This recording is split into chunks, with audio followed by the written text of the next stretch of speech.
പുനലൂരിൽ UDF-ൽ കടുത്ത ഭിന്നത എന്ന വാർത്തയാണ് ഇപ്പോൾ വരുന്നത്. സീറ്റ് മുസ്ലിം ലീഗിന് വീണ്ടും നൽകിക്കഴിഞ്ഞാൽ കോൺഗ്രസ് ഒറ്റയ്ക്ക് മത്സരിക്കാൻ നീക്കം. പുനലൂരിൽ കോൺഗ്രസ് നേതാക്കൾ യോഗം ചേർന്നിരിക്കുന്നു എന്ന വാർത്ത വരുന്നു. കണ്ണൻ നായർ ചേരുന്നുണ്ട്. കണ്ണൻ, ലീഗിനെ സംബന്ധിച്ച് കഴിഞ്ഞതിന്റെ അങ്ങത്തവണയൊക്കെ കൊടുത്തിട്ടും സീറ്റ് നൽകിയിട്ട് അവർക്കൊന്നും അവിടെ ഏറെക്കുറെ മുന്നോട്ടൊന്നും പോകാൻ കഴിയാത്ത മണ്ഡലമാണ്. CPI-യുടെ മണ്ഡലമാണ് പുനലൂർ. അത് പിടിച്ചെടുക്കാൻ കോൺഗ്രസ് നേതാക്കൾ തന്നെ ഉണ്ടാകണം.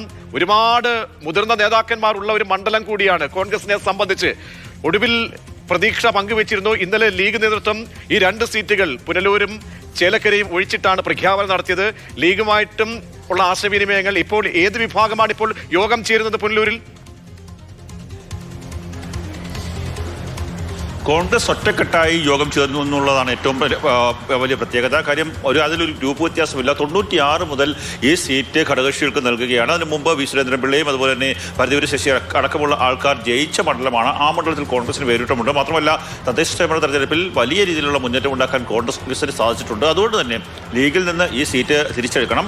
അതിന് പകരമായി ചടയമംഗലം സീറ്റ് ലീഗിന് നൽകുക എന്നുള്ളത് തന്നെയാണ് ഇപ്പോൾ പുനലൂരിലെ നേതാക്കന്മാരായിട്ടുള്ള ആൾക്കാർ ആലോചിക്കുന്നത്. അവിടെ 5-ലധികം ആൾക്കാർ കോൺഗ്രസിന്റെ സ്ഥാനാർത്ഥി പട്ടികയിലുണ്ട്. സൈമൺ അലക്സ്, MM നസീർ അടക്കമുള്ള ആൾക്കാർ, ഉറുകുന്ന ശശിധരൻ അടക്കമുള്ള ആൾക്കാരെ സ്ഥാനാർത്ഥിയാക്കാൻ വേണ്ടിയുള്ള ചർച്ചകളൊക്കെ തന്നെ നടക്കുന്നുണ്ട്. പക്ഷേ ഇപ്പോൾ നമുക്ക് ലഭ്യമാകുന്ന വിവരമനുസരിച്ച് പുനലൂർ തന്നെയായിരിക്കും മുസ്ലിം ലീഗ് മത്സരിക്കുക എന്നുള്ളത് തന്നെയാണ് നമുക്ക് മനസ്സിലാക്കുവാനായി സാധിക്കുന്നത്. അതുകൊണ്ട് തന്നെയാണ് ഇന്ന് അവർ യോഗം ചേരുകയും യോഗം ചേർന്ന് ഒരു കാരണവശാലും മുസ്ലിം ലീഗിന് സീറ്റ് കൊടുത്തു കഴിഞ്ഞാൽ പകരം കോൺഗ്രസ് സ്ഥാനാർത്ഥിയായി കോൺഗ്രസ്സുകാരായുള്ള ആൾക്കാർ കോൺഗ്രസ് ആയി തന്നെ അവിടെ മത്സരിക്കും എന്നുള്ളതാണ് ഇപ്പോൾ മനസ്സിലാക്കുവാൻ സാധിക്കുന്നത്. അങ്ങനെ ഒരു തീരുമാനത്തിലേക്കാണ് അവർ പോയിരിക്കുന്നത്. നാളെ ഇക്കാര്യത്തിൽ അന്തിമ തീരുമാനമെടുക്കാനും സ്ഥാനാർത്ഥിയെ പ്രഖ്യാപിക്കാനും വേണ്ടിയും പുനലൂരിന്റെയും അതുപോലെ അഞ്ചലിന്റെയും ബ്ലോക്ക് കോൺഗ്രസ് കമ്മിറ്റി സംയുക്തമായി പുനലൂരിൽ യോഗം ചേരാൻ തീരുമാനിച്ചിട്ടുണ്ട്. വലിയ പ്രശ്നമാണ് ഇപ്പോൾ അവിടെ ഉണ്ടായിക്കൊണ്ടിരിക്കുന്നത്. അത് ചടയമംഗലം സീറ്റിനെയും ബാധിക്കും. കാര്യം ചടയമംഗലം സീറ്റ് മുസ്ലിം ലീഗിന് കൊടുക്കുകയാണെങ്കിൽ അവിടെ മുസ്ലിം ലീഗിന്റെ ജില്ലാ ജനറൽ സെക്രട്ടറി ആയിട്ടുള്ള സുൽഫിക്കർ സലാം, അതുപോലെ തന്നെ കഴിഞ്ഞ ദിവസം ഈ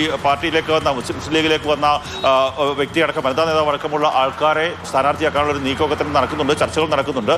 പക്ഷേ നിലവിൽ ഇപ്പോൾ പുനലൂർ സീറ്റ് തന്നെ മുസ്ലിം ലീഗിന് കൊടുക്കുക എന്നുള്ളൊരു നീക്കത്തിലേക്കാണ് പോകുന്നത്. അവിടെ കഴിഞ്ഞ തവണ മത്സരിച്ച MM നസീറിന്റെ ഒരു സമ്മർദ്ദം ഉണ്ട് ആ ചടയമംഗലം വീണ്ടും നിലനിർത്താൻ എന്നുള്ളതാണ് നമുക്ക് മനസ്സിലാക്കുവാൻ സാധിക്കുന്നത്. അതിനാലും നിമിഷങ്ങൾക്കുള്ളിൽ ആ സീറ്റ് സംബന്ധിച്ചൊരു തീരുമാനം അന്തിമമായി വിവരങ്ങൾ നൽകിയത്. കൊല്ലത്തെ പ്രധാനപ്പെട്ട മണ്ഡലമാണ് പുനലൂർ മണ്ഡലം ലീഗിന് വിട്ട് നൽകുന്നതിൽ വലിയ പ്രതിഷേധമാണ് കോൺഗ്രസിനുള്ളിൽ ഉണ്ടാകുന്നത്. കോൺഗ്രസ് ഒറ്റക്കെട്ടായി പുനലൂരിൽ യോഗം ചേർന്നു എന്നാണ് അറിയാൻ കഴിയുന്നത്.